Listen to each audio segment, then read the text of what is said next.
Hello, happy Friday, everyone. Welcome to another session of our Fridays drop-in live session where we pretty much answer your questions. That's the whole idea that we have this space at the end of the week after a lot of work and a lot of interesting things going on, that we have this space where people from the EU bubble and beyond come, ask some questions, and we prepare for a really relaxing and restful weekend, especially now in July. To me, with me today, you have someone who is actually the brain of the Think Room, because we had to give Liora a break, a well-deserved break. I know she's watching.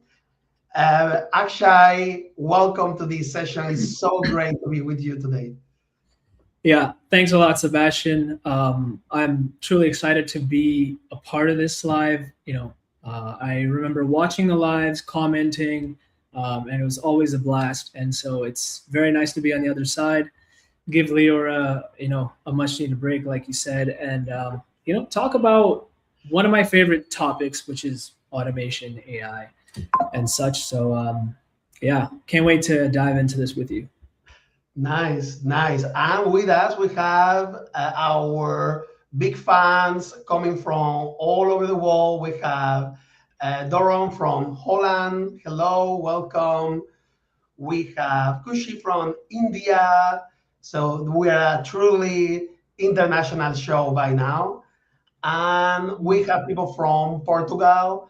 I have to say that I am very close geographically and culturally to that country, but we had to do what we had to do in the World Cup. So I'm really sorry. I'm really sorry about that. We will remain good friends. We also have people from joining us from Berlin, and today I am in Malaga, which is very nice weather down here. Oh, we have Luis, of course, from Chile, Brazil. Luis, it's part of our family. We can consider it as part of our family Yeah. by now.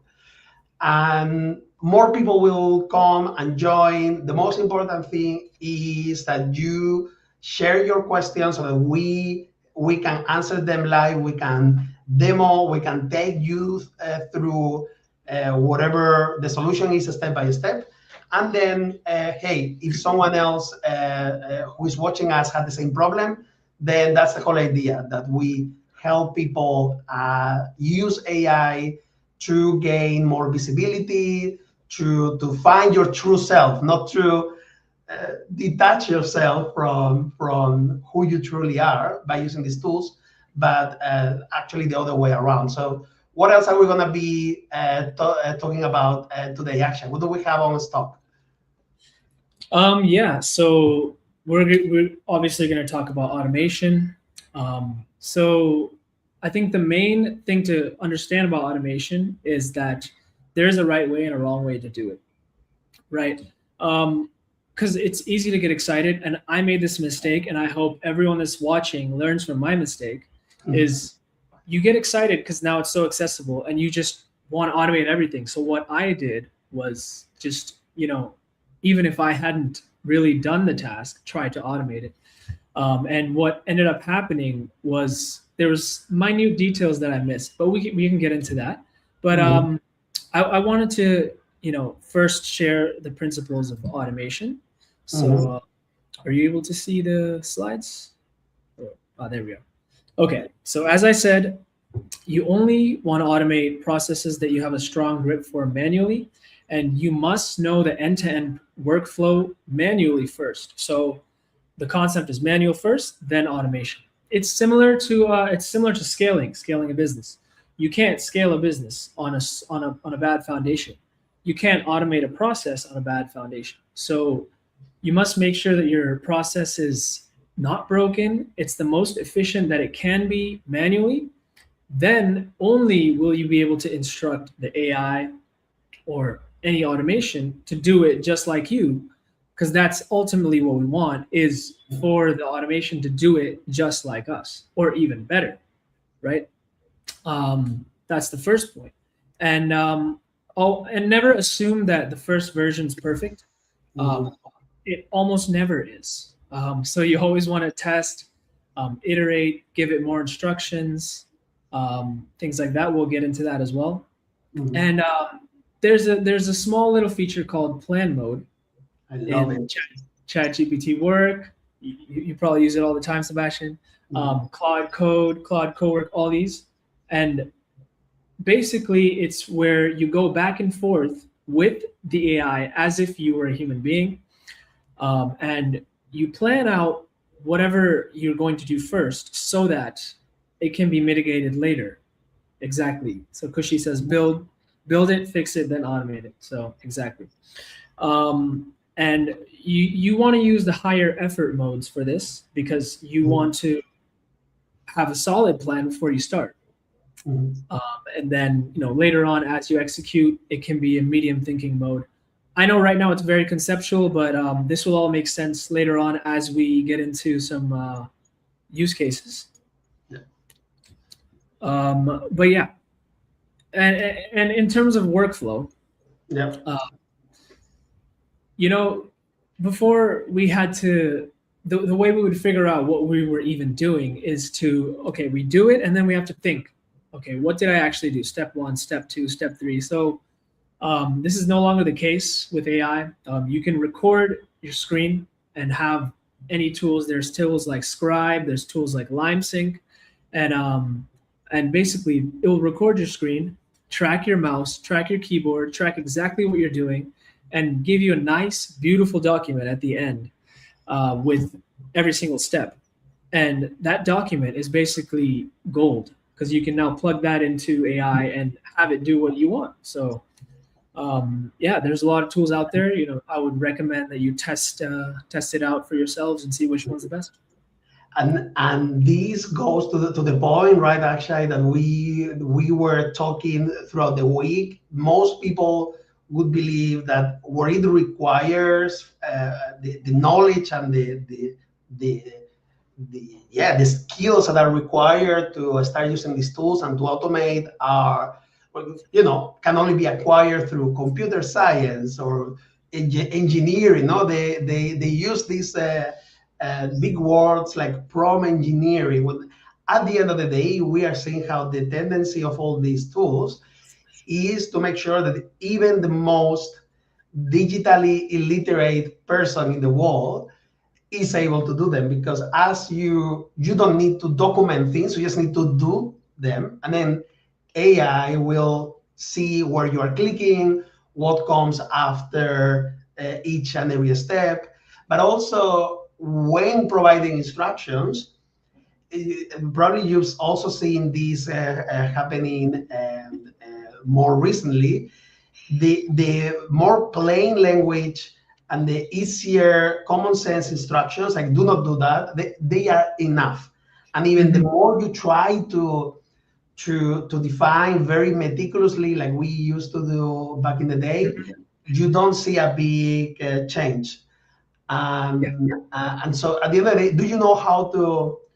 Do you have experience? I think this is the first step. Do you have experience to uh, to do a certain task or or a certain domain in a knowledge or in a knowledge field? If you do, can you describe in simple words to someone who is a junior professional who is going to help you? Can you describe in very simple words, very logically, what you do and what's important for you? If the answer to both is yes, then there is nothing stopping you from using AI and automating workflows, etc. Right? Yeah, exactly. So this is great news for anyone who's watching that may be caught into the FOMO, Yeah. because that's very real these days. In terms of AI, new features are coming every day. Chat GPT, they're using Claude Code to come up with, or sorry, they're using Codex to come up with new features themselves. So their Mhm. own features are higher. So the whole point is people feel like, oh, I don't know if I'm technically there. You really don't have to be. Um, if you're a human and you can read what's on the screen right now, that's all Yeah. that's needed to automate whatever you want to automate. Okay. And one last point about this is ChatGPT's work has a record and replay function. that unfortunately my computer doesn't support. But if you have a Oh, more recent computer, like a Mac with the M1 processors or Windows, I'm not sure which one it is. mhm. Yeah, ChatGPT itself will record your workflow and do exactly that, and also be smart about it. So it's not going to just it's not like if it was a script where if you were to code it before, it would do, it would be binary, do this, do this, do this. But chat with this type of workflow, it will analyze, is this even the right action as it's doing it. So that's the whole benefit. I already love it, but maybe for the people, before we actually dive in and start like materializing all everything, let's take a look at what we have been receiving in the comments. Sure. We can see that we have two actually people from Portugal. We have Liora herself, but also Marisha. I know Marisha; she does an extraordinary work working with Clear Europe. And probably, Marisha, if there is something that you are thinking about automating, why don't you drop it in the comments? And probably instead of doing one of the use cases that we have documented, maybe we can do yours and we can help you out on that. We have several questions from Luis regarding tools for content creators to manage their presence on LinkedIn. I think today the main point is going to be you don't need 10 tools. You need, my proposal is always you shouldn't pay no more than 30 euros a month for a tool. If you are a pro, you can pay 50 euros a month and then combine two or three. So we're going to answer these questions today. The good thing is that the big models, they are doing more and more. They are really becoming a super models and super tools. So sticking to one of the main ones is going to be enough. And the same with it, we can have a chat about the Sales Navigator on LinkedIn. I only think that it's used really for spam and people who say that they want to buy your company. So probably it's too good to be true sometimes. And Luis Carlos, he's asking about an AI agent who is able to manage reports for who generate reports for notification messages, who has viewed your profile, etc. So I don't know if you have seen something like that. Actually, Now, you know them. yeah, I want to be careful with recommending any automation that has to do with LinkedIn. Now, people are already using it. Let's say Claude Cowork to go analyze their data, maybe. But LinkedIn also knows that we're using it. And LinkedIn, from what I've researched, hates automation. So I would stand as much as possible to not use automation on LinkedIn. But if you can get an export of that data and use it on your own platform, on your own computer, then that works. But anything that, because LinkedIn literally, they will analyze your keystrokes. They will analyze how your mouse moves. Is this how a human moves his mouse? Is this how a human will interact with LinkedIn? So if it senses any bot behavior, it's a little bit of a dicey issue. So I wouldn't. That was my take on it. Okay. And we already have like the hottest type of questions. So I'm going to acknowledge that we have received them, but I also want to move to the actual show. But there are like a few people saying, what about the tokens, right? We run out of them. And I think that's where the automations are interesting, right? Because the automations can happen while you are sleeping. Yeah. And so you can schedule many things outside of the working hours and make a better use of your tokens. We will say you don't need to use Fable for absolutely everything, right? And what you will see is that different models are incredibly good at certain tasks and consume very few tokens. So let's see about the token. And of course, you can always top up, right? You can always top up and add extra 10 euros. That's always a possibility, right? Yeah. And what I would before the next, what I would suggest for that is always just start with the lightest model Yeah. and test the limits, because you have to get to know the models. So start with the lightest model with any task. Okay, it did not do it. I have to go to the next model. You'll be surprised how many tasks you can do with the lightest model. And that's when you will start to understand the actual tokens and the models, and you can work with it from there. Yeah. Indeed. All right. So more questions about tokens. It's the major limitation, but I think it's time to actually show some of the use cases, and then as we do them, we will answer those questions and any questions. Sorry, any questions that come up. Is there anything else? I think there is uh, maybe the skills. It's something that we can touch upon before we actually move. Yeah, sure. So skills is basically it's it's a way to automate with multiple AIs. So Claude Cowork has a skill feature. ChatGPT Work has a feature. Perplexity has a skills feature. So it's a way. Okay, let me put it to you this way. We used to chat with AI and okay, make it this way, make it that way, and then finally we after maybe 3 pages of scrolling, we get to a final output. But what a skill will do is it will package all of your feedback, all of the prompts that you gave, all of the inputs that you gave to complete that certain task into an MD file. MD is basically a markdown file that has all the information along with inside a folder all of the brief that you gave it, which now the next time you want to do that same exact task, all you have to do is run the skill, and you can take your hands off of the computer, sip your coffee, watch it do 90%, 89, 85, 90% of the task, and then you can finally edit it. So that's what a skill is. And there's 2 ways to create it. You can obviously do it before the workflow. You can plan it out, talk to the AI as we talked about plan mode, and then test it and then iterate it. But what I prefer better is doing it manually with the AI, and then at the end, all you have to say is, you know what, whatever I did, turn that into a skill. And it will intelligently go through everything you did, all the steps, turn it into a skill, and there you go. You have a package for things that you can repeat. This could be documents that you have in a certain way. Formatting, right? We all hate formatting. Like humans still like changing the color of text.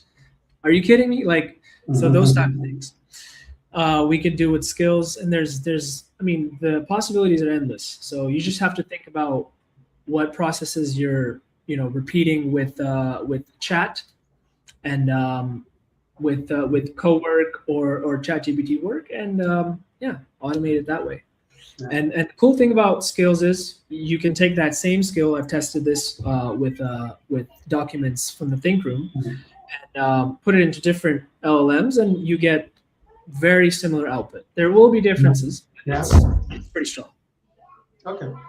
Yeah, I love skills. Like the way that I also explain is like usually you want to talk to these tools and you want to say what you want to do, and what you want to do is different every time, but how you do it, it's pretty consistent. Like writing a press release, that's a skill. I may write for my clients a press release on agriculture or on defense. The what is always different, but the how I structure the press release, what are the things that I do, those are fixed. So those are skills. Let's see them in action. All right. Let's jump. I think it's a good time for jumping into the first case, which is actually the case that most people, and I'm going to share my screen in a second, ask in our training courses and in our in our training courses and in not on the street. People don't stop me on the street to ask me about automation. I have to say the truth. But when we put this in front of them, they do.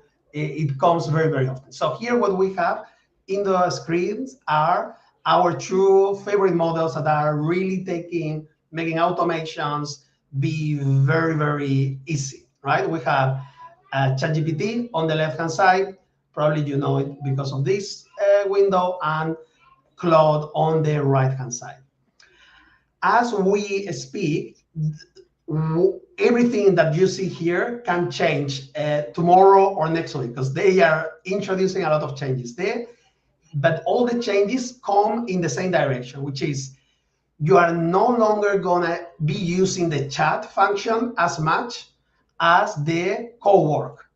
ChatGPT calls it co-work. Am I right? Is that something that you also feel happening? Like you are using more work or co-work than chat, right? Yeah, absolutely. Yeah, that's definitely what I'm seeing as well. Yeah. What is the difference between co-work and chat? Let's do like a very simple example. If I go for a chat and I need something quick and dirty, for example, I work for the European Movement International, list 5 stakeholders, right?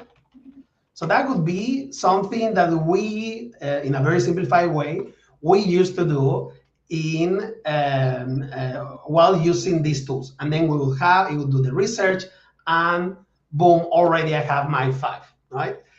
The idea with co-work is not that they give you an answer and then you have to answer back, and then they answer you, and then you are babysitting basically this process. The idea with work, and the same with co-work, is that you describe the process. So for example, list 5 stakeholders, right?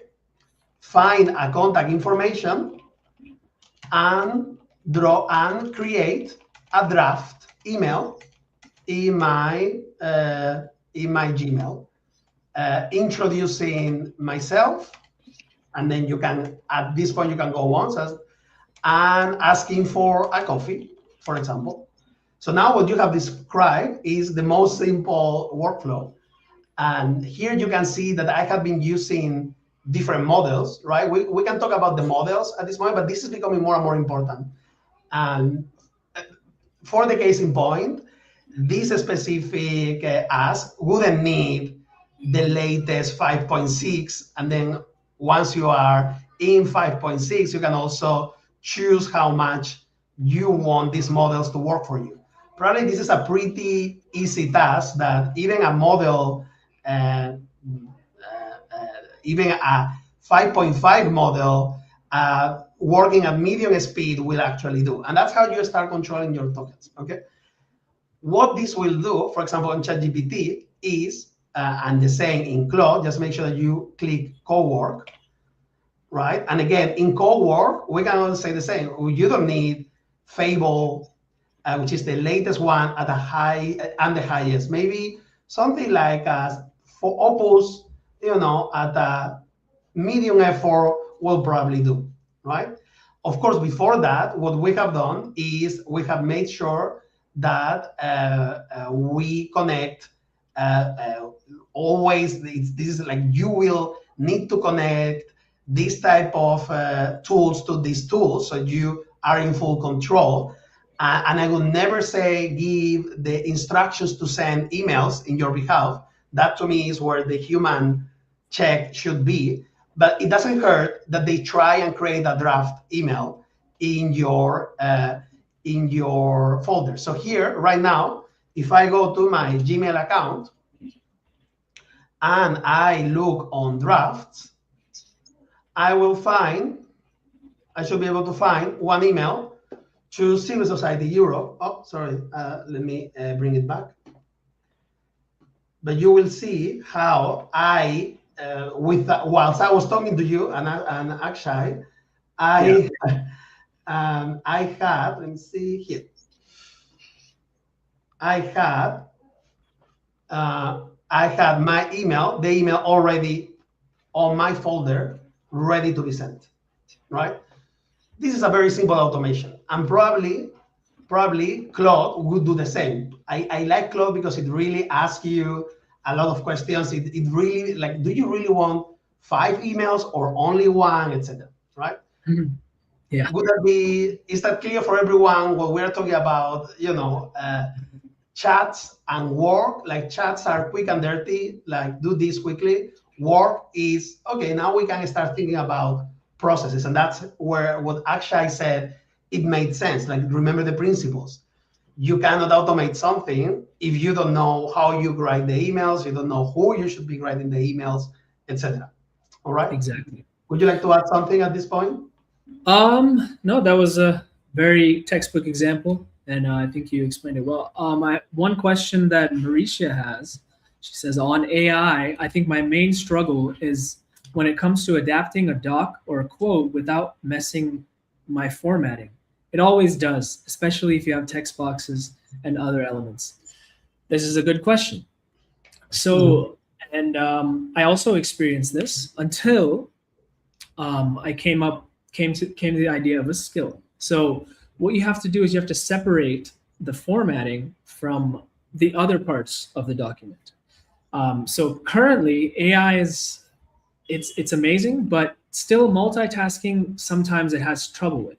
So if you get the content perfect and then you have a skill that only formats it, what I find from my experience is it gets 95% close. And like you said, it may have like a few mistakes, but it still saved you maybe hours, right? I've definitely sat with documents for hours, like, capitalize, move this text box, I don't know, make this orange, right?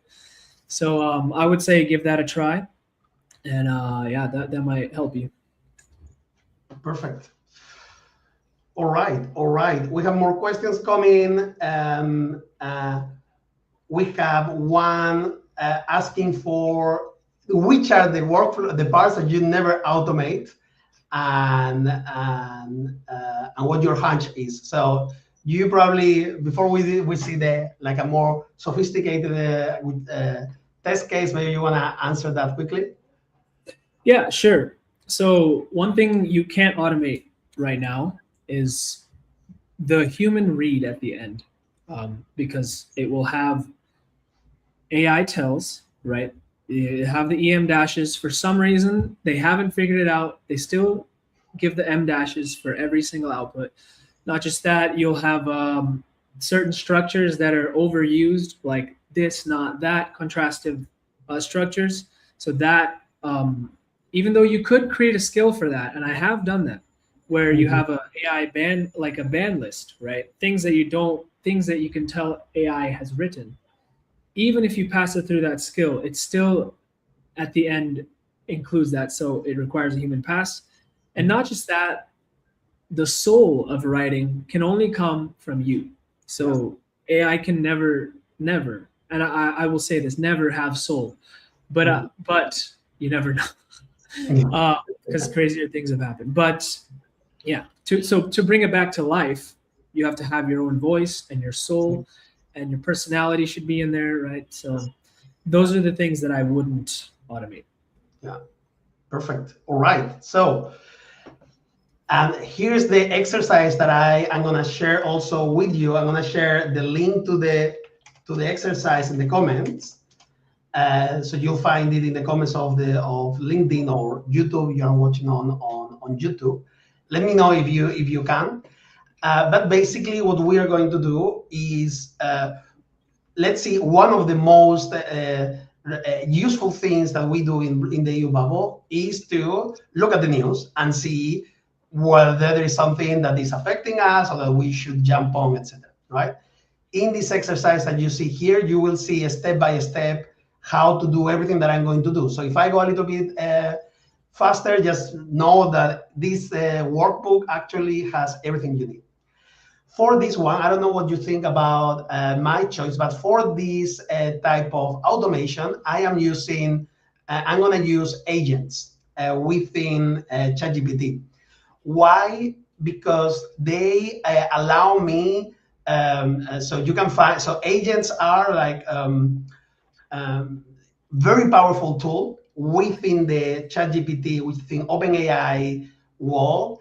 To me, they speak directly to the large language model without so many barriers. and it allows someone who is starting to automate things to test the automation before launching it, right? So for that reason, I love my agents. You can find them on the right, on the left-hand side, only if you are on a paid version. I don't think they're available for the free one. So you would click on Create Agent. Already they offer you lots of templates, but I want you to click and to be brave with me and click on Start Blank. And what you will see is that the screen is going to be split into two. On the right-hand side, we have the agent characteristics. So we can say EU Affairs Daily Monitor. Then we have something called instructions. And this is basically what the agent is supposed to do in the plainest way. Here you have the possibility to connect the agent to different apps. And we keep happening, sorry for the sharing of the screen, but I think it's a security feature. StreamYard's automation. Yeah. So you have here the actions, and then you have something here that you've heard already, which is called skills. And this is exactly what Akshay was explaining. And then you have the possibility to add knowledge or files. And then it has this that I love, which is memory, it's another way to make sure that you are using, if you are working always on something and you give instructions, memory will also try to make sure that you are not, that is understanding the whole context, okay? The first thing that we are going to do is we're going to do it step by step, all right? We're going to start giving them instructions, right? In order to do that, we need to know what we are building, right? In our case, we're building an automation that every day is going to go and it's going to find the, I'm going to bring it back in a second. Sorry for that. It's going to find the relevant news for your organization. And of course, what you need to know is, firstly, you need to tell them what you want to monitor: EU institutions, media, national developments, etc. And the way that you can do this is, in my case, I would say you can copy this whole box by clicking on copy, and simply you paste it here. And basically you say, you are working for me, for example, for the European Movement International. Your job is to monitor developments in the area of democracy, rule of law, let's put it this way, rule of law. And every morning at 8, you are going to prepare an email briefing for, and I can put here, for myself, right? You are going to monitor all these institutions, the newsletters, whatever you put here, and they will monitor. So go wild, right? And of course, and here is the second step. Once you say, okay, I want you to do all this, is to make it like very selective. Because if you have these agents really going around crazy, scrapping news, then they're going to consume the tokens and you're going to end up reading more than you should. So that's why I always say, make it selective. You say, classify the information as high priority, so things that I need to look at, things that are relevant but maybe not urgent, and some background. And of course, we are going to spend more time on the high priority, and I want you to do more work on the high priority rather than in the others, right? Then what you can also do is don't just look at any website of a crazy guy online. Make sure that you look at the EU institutions, that you look at reputable EU policy media. You can list them down, right? What it means for you. Is it Politico? Is it Euractiv? Is it Euronews, etc.? And what you can do is, this so far, this is building like Google Alerts give you every morning, right? So the difference now between this and Google Alerts, it's really not significant. But if you start saying, I also, what I want is to understand if the news, for example, are talk positively about me, right? Or are they talking negatively about me? Or are they maybe, and I want also for each article to give me one sentence summary and tell me if there are reputational issues inherent in that, right? And then not only that, you can define, this is step 6, how you want the email that goes out. You say, I want the email to look like this. Start with an executive summary, then give me the high priority alerts, then give me what I should watch, then give me national developments, and at the end of the day, give me suggested actions, right? Simply, even though it does look like it's very complicated, at the end of the day, this is what a monitor news monitor tool that you are paying thousands for a year would do. That's exactly what they do, and you were just able to test it, to build it. And then what you do is, going back to Akshay, maybe this specific version is not going to be perfect, but that doesn't mean you should stop here. I think you should test it, right? See how it's going to look like, and test it maybe for a week and make changes, right? And here is, you can see how the agent will do whilst you are having your coffee. This is what this agent is going to do without you needing to activate it. It's going to be every day at 8 a.m. What I would do is, you can also schedule this at 5 a.m. because if you're using tools like Claude, the problem with Claude is not the tokens, is that once you run out of tokens, you need to wait 2 hours or approximately to get those tokens back. So if you are smart and schedule things during the night, you will significantly reduce the consumption of tokens during the day, right? At the end of the day, what you're going to see how this is going to do some work. But luckily for you, I have already done this in the past.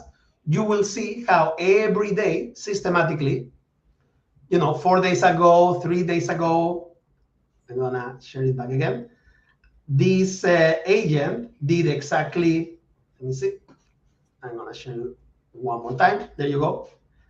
And it's pushing it back. Maybe it's a security, or it's a bug that we are encountering. But hopefully, yeah, there you go.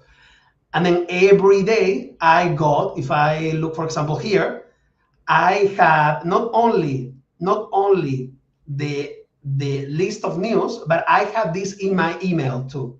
So I don't even have to come to ChatGPT to review it. I just have it in my email, right? What do you think of this? What would you? Beautiful. Yeah. It's like chef's kiss. You figured out exactly what you need information on, what you used to search, and you made it work for you and saved you the time. So I think that's exactly what we all can learn from, and everyone who's watching can learn from. It may seem like a huge prompt, and it may be intimidating to some people, but if you just go systematically and set it up one time, and then you iterate it, and it gets to a point where it can be automated, then you don't have to worry about it as much. But I do see some questions. And Doran mentions, is AI always a solution, or are there old school methods, like RPA or simple scripts, also to work with? No, that's a great question. So just like using Fable for figuring out what the weather is, right? Sometimes AI isn't always the answer. If you have a simple task that you need to do, like what I can think of off the bat right now is, my downloads folder is absolutely a mess. So if I were to, every time something downloaded, a script asks me, where would you want to put this? And I just, type in that thing and it puts it there. We don't need AI for that. So that can work on its own. Simple tasks like that. The only issue with scripts is that the UI of websites change all the time. And if it changes, then it'll get confused and click different things. But old school scripts definitely still alive, and it can be built using natural language.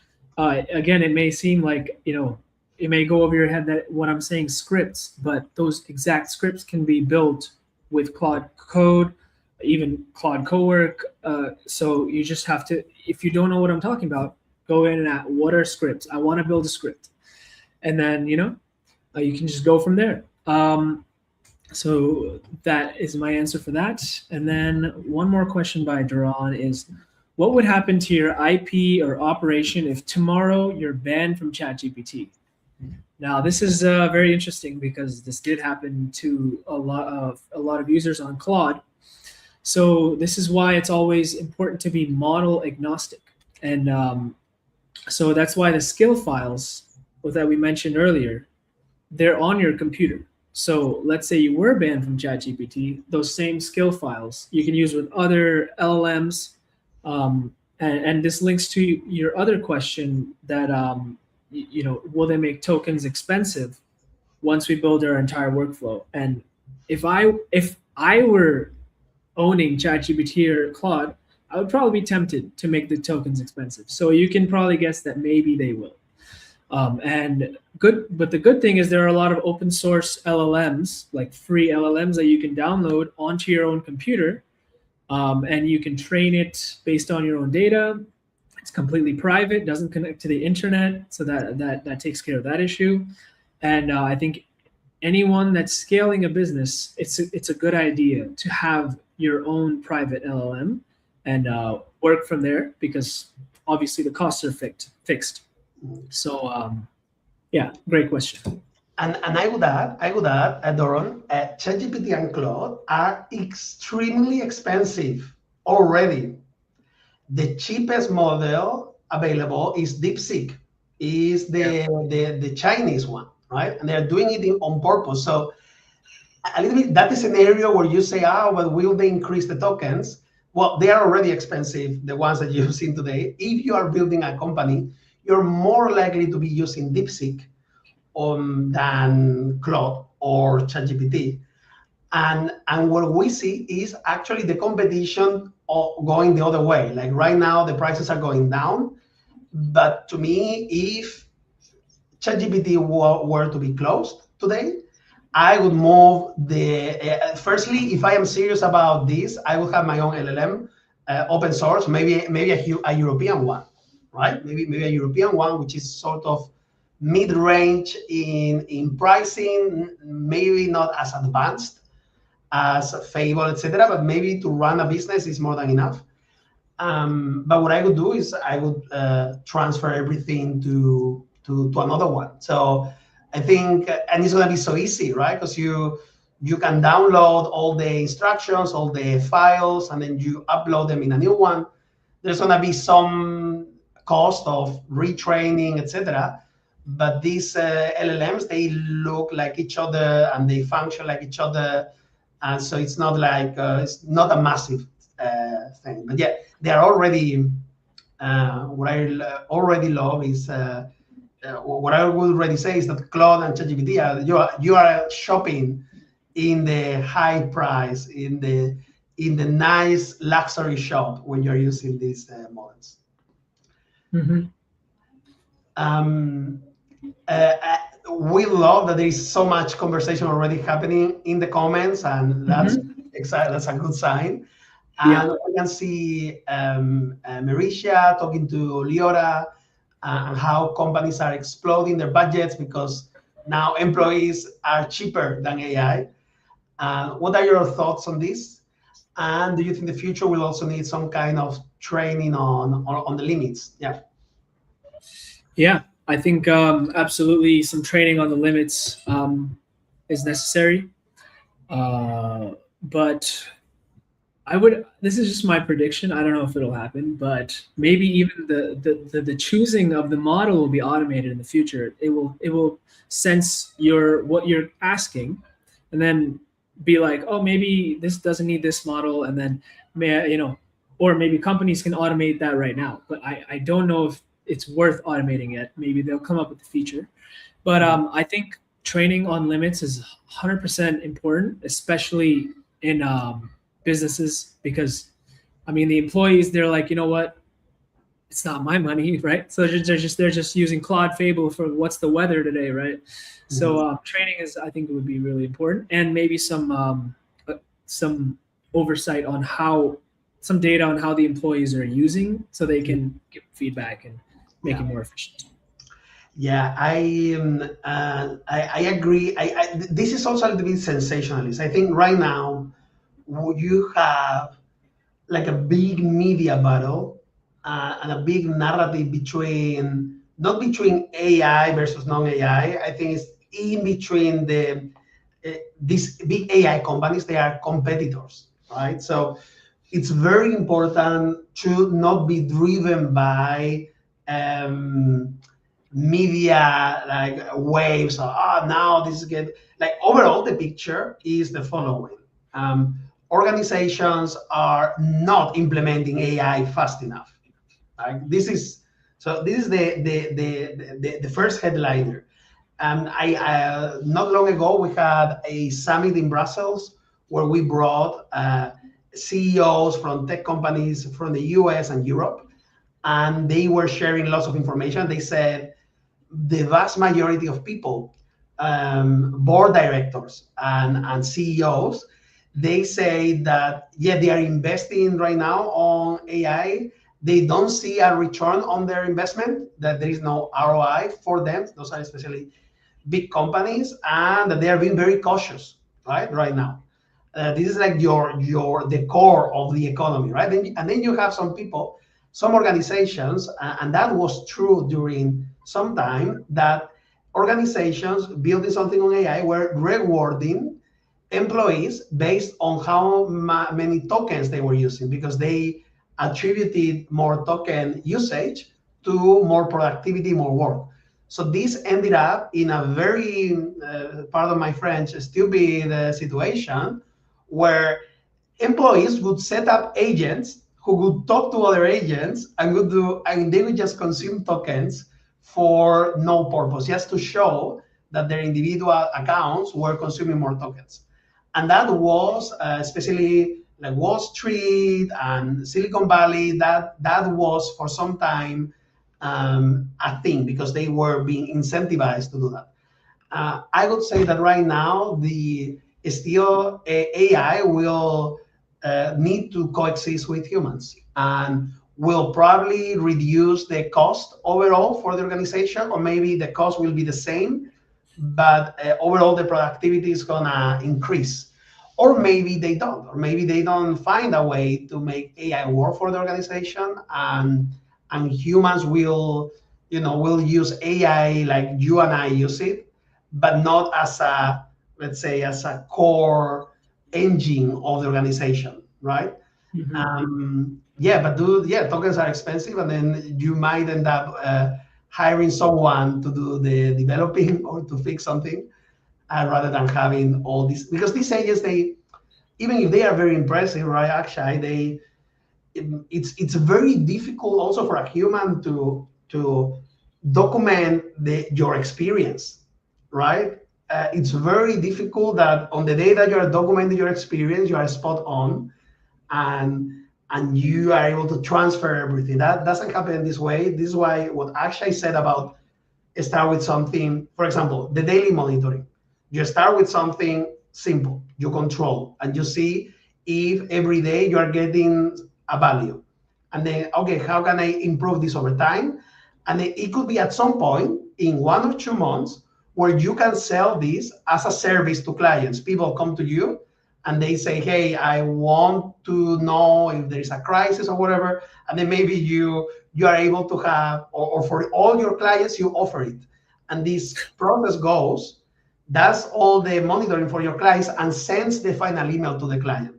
That is possible, but that would take a lot of time. Then you need to think, is it a good use of my time, or should I put someone junior to work alongside the AI so that someone junior understands how critically important daily monitoring is? So those are like conversations about people and capital and technology that have been happening since the beginning of times and will continue happening. Yeah, I think that's Liora in the comments, but she's saying I'm disappointed. It says LinkedIn user for us. I'm disappointed you Okay. guys aren't wearing those glasses. All right. Yeah. Let's do this. Yeah, I wish I had glasses. Sorry for the clickbait. All right. All right. We don't want to disappoint anyone. Let's do another exercise. Akshay, would you like to go ahead with yours? Sure. If you could just share the next slide. Okay. I'm going to bring it back. Which is, okay, we covered that. We covered that. Yeah. Thank you for the comments. We covered that. We covered. All right. So I think a workflow for anyone, I mean, obviously, if you're on LinkedIn, you want LinkedIn to be easier for you. So, and one thing Liora talks about all the time is to record voice notes whenever you have an idea. And then those voice notes have your unique voice, which can then be used combined with AI, and which is amazing advice. Now, I just thought, okay, that is amazing advice. How can we automate it? So this is basically automating your voice notes into LinkedIn posts before you post for your approval. So let's say you're on a walk, you're looking at the squirrels, the trees, and the sun. And the sun is great, but then suddenly, as we talked about, one of these things that can be automated is those aha moments that we get as human beings. You just get an idea out of nowhere and you wonder where it came from. And you think, okay, I should make this a LinkedIn post. But how many times have you had it that you just go with your day, and then you completely forget that idea, and and you're like, I'm trying to remember what it was, right? So yeah, obviously you can write it down, but even better, you take the voice note, upload it to a cloud drive, and there's your handy dandy friendly AI watching that cloud drive, takes your voice memo, transcribes it, and you because you follow this lovely training, you would have already had skills ready to put that into a LinkedIn post, and remove the AI banned language. So by the time you get home, you have a LinkedIn post in a Google document ready for you to review, ready for you to add that soul and post. And I think this could save a lot of time for people. So I don't have a demo prepared, but on purpose, because I think if you just try this, anyone can set this up. All you have to do is ask the AI. So what do you think about this, Sebastian? Do you think this could... Which tools would you use to support this workflow? That's a great question. So the voice memos, I mean, I think every phone has that. You can upload it to Google Drive or Microsoft OneDrive, right? Mm-hmm. And you can have ChatGPT work. You can tell it to every hour check the drive, see if there's a new voice memo, and it will do that every hour. And then you have your skills ready, so you can include your skill in there. Now I'm going to get a little meta, because you can make a skill to include the skills that you already have. So if your skill now is voice memo, drive, and then there's a meta skill that I'm sorry, I'm all over the place. Yeah, I don't know the people coming, but I haven't. Yeah, please let me know. Please let me know if it's like going over your heads. But there's a meta skill that will take basically go through the entire rest of the workflow. AI transcript, voice cloning, that's a skill. It executes that skill. Next, remove AI language. That's another skill. And then it also puts it into the drive that you want, the folder, with the naming convention that you want, and you have a nice, beautiful Google document. I think this can definitely help anyone watching that wants to be visible and credible, right? So, all right.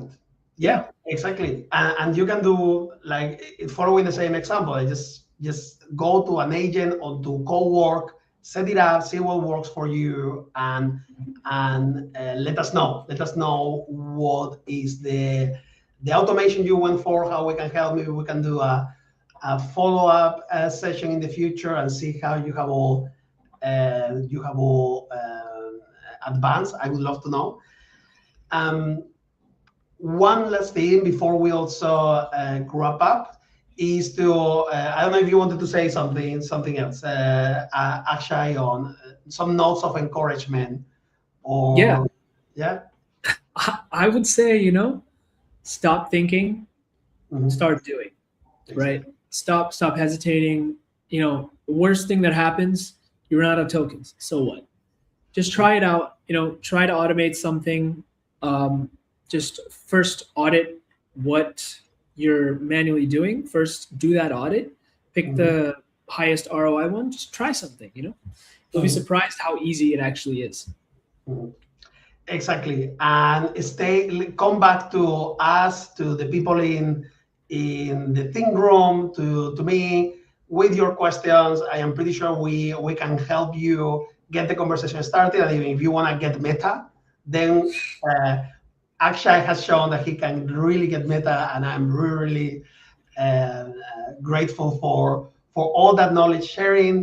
And this time of for another session that was different, but that's what we want to do. We want to tap into the think room, like amazing team. It's really amazing what you guys are doing, and have conversations that actually help people push the needle a little bit. Yeah. Thank you so much, Akshay, for your time. I love this session, Mhm. and I'll see you And next Friday. yeah, I wanted to say thank you for having me, and I want to thank Liora for trusting me to do this live. So I appreciate it. I had a great time, and yeah, you can wrap it And up. next time with glasses. I'm gonna take a picture Yeah, now with my meta glasses, and then now this is the yeah. best. And go Spain, everyone with Spain this Sunday. We're gonna celebrate big time either way. So thank you so much, and Thank see you. you soon. Ciao.